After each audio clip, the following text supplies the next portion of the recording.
All right, here's our video today. Where does the fat go? The fat in our body, right? The body fat. Where does it go when we're trying to lose weight?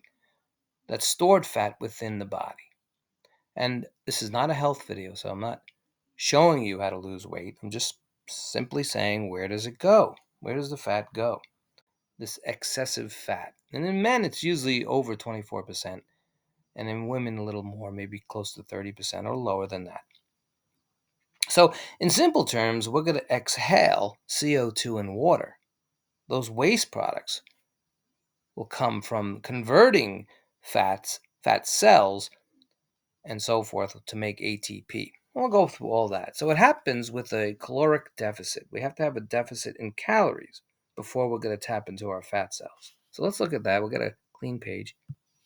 All right. And so our body wants glucose. That's our preferred sugar, glucose.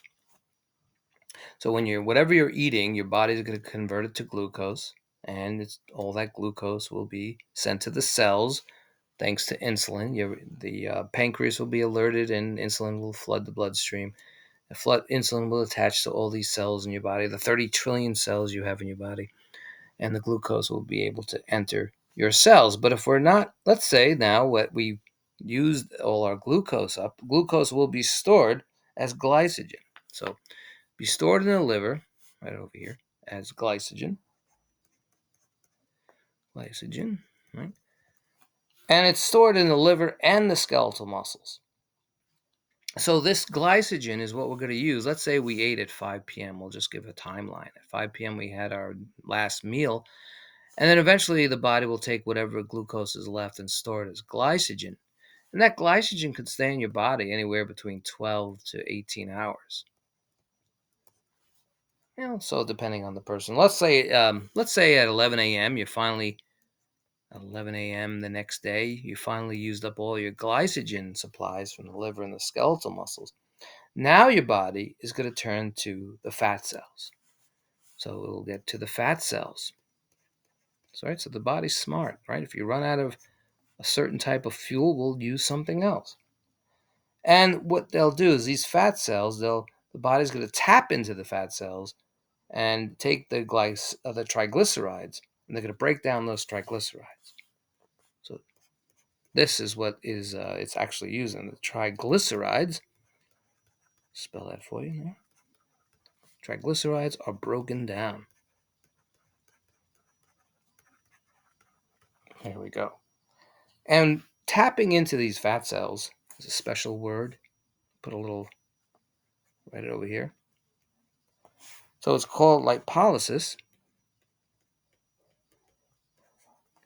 And all that is the breaking down of fat cells, into breaking down the triglycerides from the fat cells.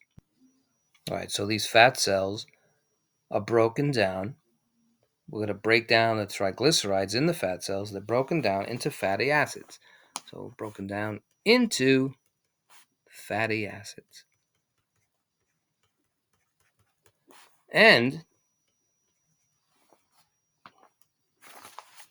get some room over here. Glycerol. Not glycogen, glycerol. And all it is, glycerol is just a sugar alcohol. And it's not the type of alcohol that can get you intoxicated, but it's a type of alcohol. So again, we run out of glycogen 12 to 18 hours later, and now we're going to be tapping into the fat cells. The triglycerides in the fat cells will be broken down into fatty acids and glycerol, which is a sugar alcohol. And then that's going to enter the bloodstream. So I'll change the color here so it doesn't get too blurry. So again, the triglycerides are broken down to fatty acids and glycerol. And over here I'll put, they enter the bloodstream. Bring down here. They enter the bloodstream. Oh, we're still using yellow. Enter the bloodstream. And in the bloodstream, they need something to get them to the cells, right? They need these transporters, and they have these transport proteins that will get them to the cells. Just like glucose has glucose transporters, the fatty acids will have transporters also, these protein transporters. Now, once they get into the cell, they need another transporter to bring them in from the cell membrane into the mitochondria, and it's in the mitochondria that the energy will be produced. All right, let me clear that out. Go back if you need to. Maybe we'll change it to white. Little white there. So now in the mitochondria, they're going to take this fatty acids and glycerol and eventually turn it into ATP. And the byproducts of that, by the way, will be, these are the waste products. We'll say the waste products. The waste products would be carbon dioxide and H2O, water.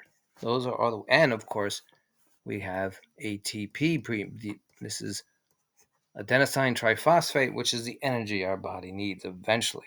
Right? We needed the glucose, or in this case, we needed the fatty acids to make ATP. That's what they want to make, ATP. So that's what it's produced. The CO2 and the water now will leave the cell. They'll diffuse out of the cell. The CO2 will hitch a ride with a red blood cell, with the hemoglobin. We'll take it into the lungs and we'll just exhale it out. So if we can think of this humorously in a way, where is that fat? Well, the fat is turned into ATP, and the waste products are just exhaled out of our body as CO2. All right, and that's our video today on where the fat goes.